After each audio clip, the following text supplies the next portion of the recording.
Good afternoon. We're glad to be home finally and to play at home in front of our fans, our family, our support. We had a rough road game. We didn't do some things that we needed to do, stopping the run and offensively converting on third downs. But there was a lot of good things that came out of that also. And the most important thing again is we're done with the preseason. We're in SWAC play, and we're at home. Got a tough opponent coming up this week right now. You got Grambling at home. Walk us through how do you prepare for that defense, or exactly what do you communicate to your offense to, I guess, get into the end zone this week against those guys? We just have to do our job, and that's the key. Like I said, if you come back from last week, we had a defense did a great job, stopped them on 4 downs, left the ball on the 1-yard line, and we had to go 99 yards. And so there's a lot of positive things that we're doing as an offense, and we have to build on that. And it does not matter who's coming in. If we don't do what we're supposed to do, we're going to struggle. If we do what we're supposed to do, it's going to be a fun game for our guys. And so we're just planning to be us, do us, and execute like we do. Walk us through your offensive line. What do you communicate to them right now, especially with the quarterback play and everything and the rushing attack that y'all have going on right now? What do you communicate to the offensive linemen, I guess, going up against a big-time SWAC opponent like Grambling right now? Well, it's look in the mirror and who are you, and when you go against, and this is a big rivalry, Grambling is a traditionally rich team, a traditionally rich defensive team. So, if you want to be able to tell your kids one day that you were able to play against the best, especially the best at home, being that, that's where Grambling's been traditionally rich. You do your job, and if you do your job as good as you can, you'll be able to tell them great stories. And I think our guys are excited. Just go play. There's 11 guys. It's not you versus one guy. It's 11 guys doing their job. You have 10 other guys that love you and care about you, and just go out there and play. And if you do your job, great things will happen. You're at home. What does that feel like to actually finally have a home game? I mean, y'all been almost like road warriors for the past couple weeks now, and what's it actually like to actually be back here at the vet playing against an opponent, especially not in a different setting, I guess, this week also somewhere else. One of the coaches mentioned that he doesn't have to pack his bags. He gets to sleep in his bed for most of the time. But the biggest thing is just we're really excited because we get to play in front of our fans. We get to play in front of the family at home. Where, as Coach Hendricks says, this roadmap has started, at home. And where we want to finish is at the end, but it's SWAC play. It's at home in front of our fans. They're going to be cheering for us, in a packed house. And our kids are really excited about it. Coach, you talked about how the team kind of struggled a little bit on third downs from the game. How do you plan to change that against Grambling, a team that's also kind of coming off a loss? What they're coming off a loss against Brick? We got to go back to the drawing board. And we've been in there watching film and trying to figure out, where the mistakes come in. And some of them, if you go back and watch the film, were dumb mistakes by us. I mean, we jumped offside. So instead of it being 3rd and 5, now it's 3rd and 10. Or instead of it being 3rd and 8, we get a 5-yard penalty. And so we back ourselves up, which now has to change the play call, which puts the defense in an advantage because they know you're going to throw the ball or you're going to do something. So I think, again, we have to win on first down, keep it in good field position on second down, and make a better situation for us on third down, and really stress that. And I think every one of the offensive coaches know that that's what we need to do, and our team knows that. When we do really well on third down, we put ourselves in situations to win the game. Coach, I know there was a lot of frustration Saturday. What's the mood of the team right now? If you were out there yesterday, and here's the thing, conference play starts. The preseason's over. And so yesterday they were excited because it's Grambling week.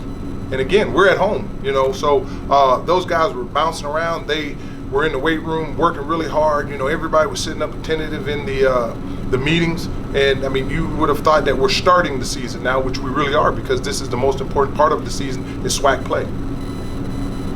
Coach, talk about Hunter still kind of, coming into his own and, going over the last couple of games. What do you expect to see from him moving into this game? As far as leading the offense? I think Ponder's doing a great job. He was 4 games in a brand new offense, and sometimes people forget that. This is a completely new offense. And we're going against different defenses every week. So it's not like we're going against the same defense where he can just continue to rep. And he's doing a great job of leading this team. You take anybody in football, period, and go 99 yards to score, that's big time. And that's a group of young men believing in Derek Ponder, and Derek Ponder believing in, those young men. And in that drive, I'm going to harp on that. In that drive, we had a couple drops. We had, I think, 1 or 2 sacks, and we're still able to move the ball down. And it was a 2-minute mode, which means we weren't really going to run the ball. We were just going to throw the ball. And he sat in there and did a great job of orchestrating that touchdown at the very end of the drive. So I think he's coming to his own. And I know, as you see, because that's at the end of the game, and for him to go out there and lead that team, it shows that he's developing to a great leader on the offense. Last week, obviously, we didn't get the outcome that we all wanted. I said numerous times before that game that it was an assignment football game. Triple option, man, guys have to do their job, and if one guy's out of the gap or not on their job, not on the quarterback, not on the pitch, then those guys can get big gains. And a couple of times we weren't on our job. And that goes back to discipline. A couple of times we were undisciplined on who we supposed to have, as well as a couple of missed tackles within that. But just moving forward, like Coach talked about earlier, if you was at practice yesterday, you really couldn't tell that we lost that game because the team just came out with a lot of energy. They practiced real hard. They were very attentive in the meetings, and also they attacked the weight room very, very hard. So we're looking forward to moving forward from this game and try to build on it and just learn from the mistakes that were made. From your perspective, what were bullet point mistakes against Kentucky State? What were some things that basically just were on the board like, okay, we can't do that. Okay, that can't happen. What were some things that stuck out to you? Well, just a couple of times we would just miss the line. A couple of times they came out with a couple of different formations that they haven't put on film, and guys just didn't just align to it right. And there was a kind of a check offense, so they would check to the sideline, and we'd miss the line, so they would attack where we missed the line. So we kind of try to get that corrected as the game went on. And as I said earlier, just as far as guys, if you're a dive player playing the dive, quarterback playing the quarterback, and pitch playing the pitch, playing against a triple option team, you got to be assignment. If one guy's off, then it's a big play. This is kind of another rough week for the defense.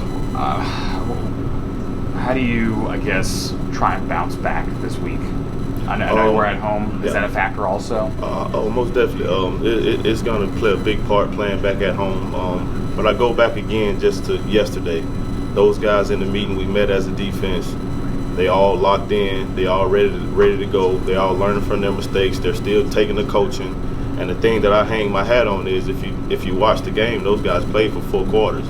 Like Coach hit on it, that we got to stop on 4th down on the goal line. So they just kept playing. They're not looking at the stats or how well they're playing. They're just out there having fun and playing football. So as long as they're doing that, we'll be all right. Do you look at stats though? Whenever you I guess from a game or something like that, maybe even a loss, do you ever look at the stats? Yeah. You always look at it, but obviously the wins and the losses override the stats. But definitely you try to keep up with some of that stuff. What do you communicate to your defense this week, specifically going up against Grambling? What are some things that stick out to Grambling on their offense? Watching them so far, they have an athletic quarterback. Again, we're going to go up against a more traditional offense, so that'll be something those guys are used to seeing. So there's something they'll be used to playing. But again, so far the quarterback kind of sticks out. He's an athletic guy that can move around in the pocket a little bit. So we got to make sure we keep him corralled in the pocket. I know you already have a game plan for him. Is there anything else that y'all need to prepare specifically for an athletic quarterback like that for Grambling? Is there anything else that you, I guess, can tell us? Nothing in particular, but they do kind of throw a couple RPOs, so we have to be ready for that. Off of the zone read with an athletic quarterback. If a guy takes the quarterback, he can easily just throw it out there. So it's still assignment football, but not like last week. So just got to be ready for RPOs. Gotcha. Defensive backs. What do you tell them this week, I guess? Grambling's receivers are, they're obviously a force to be reckoned with at times, especially when you have a quarterback that can escape the pocket and, move with his feet and everything. Yeah. What do you tell them, I guess, when it comes down to, say, if a play breaks down, do they stick with their guy or do they go after the quarterback? No. Always, whenever you're a defensive back, you always stay in coverage. Anytime the quarterback breaks the line of scrimmage as a defensive back, it's not our job to get him. We want to leave that to the front 7 guys. So, and definitely, like you said, it's dangerous whenever you get a running quarterback that he gets to run around in the pocket, guys thinking he crossed the line of scrimmage, maybe didn't cross the line of scrimmage, but it's always harping on guys staying in coverage. And I mean, we can always rally up and tackle the quarterback, but we never want to let them throw it over our head. Talking about your front four, talking about your line right now, what's going through their heads? And it's been a rough week, especially going up to Indianapolis, losing against the Thoroughbreds. Walk me through, what do you tell them? What are you preparing specifically for them this week? What do y'all do to prepare for Grambling's offensive line? The defensive line, overall, defensively we didn't play as well as we wanted to, but if you would pick a position that played the best, D-line played the best on defense. So those guys are good. C.J. Anderson still dealing with a little ankle, but he's fine. But overall, we're healthy there. A couple guys, backup guys, came in and made some plays, but overall this past week they played well. That's a good group of guys there, and we're looking forward to them to do something this week. What sticks out to you historically between this matchup with JSU and Grambling? What are some things that you specifically have heard about this specific game against these two schools?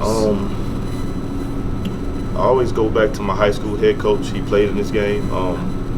Actually, played in the game there one year over in Grambling. And Coach Toe always tell me a story about how they was beating up on him that day. They blocked him so bad he called him Highway 61. So, so that's one of the cool stories that I have back from this rivalry from back in the day. So, look forward to the game Saturday. So overall, how healthy is the defense? We're fairly healthy. Cornerback C.J. Holmes, he's been out a couple games. We're looking for him to be back this week, but overall we're pretty healthy. We might have Ja'Kaiser Glass out for a half because he got threw out kind of in the second half of that last game, so we'll have to replace him. But as far as health-wise, we're pretty healthy, getting healthier. Coach, looking back at that play, you mentioned Glass. He really didn't hit the guy. He just kind of swung at him. Do you appeal that, or does that just look like it is? To be honest with you, I have no clue about the appeal process, but the thing that we do is just try to coach a kid on that type of play. And he just trying to defend himself, really. The guy pushing him down after the play, and like you said, he took not really a swing, but almost like just a push with an open hand. Right. Not really a punch, but kind of just trying to get a guy off of him, and they called it as a punch. Really didn't make any contact with the kid, but we just use that as a teaching and a learning moment to move forward. Coach, how big would this be to get a win against Grambling to open up, conference? Not only just against Grambling, it'd be big for two reasons. It's our first SWAC game, and also it's our first home game, so we want to make sure we start out on the right foot in conference and at home. So, Grambling's a great team, but it's really not about the opponent. It's more about just trying to get that first SWAC win and as well trying to get that first win at home.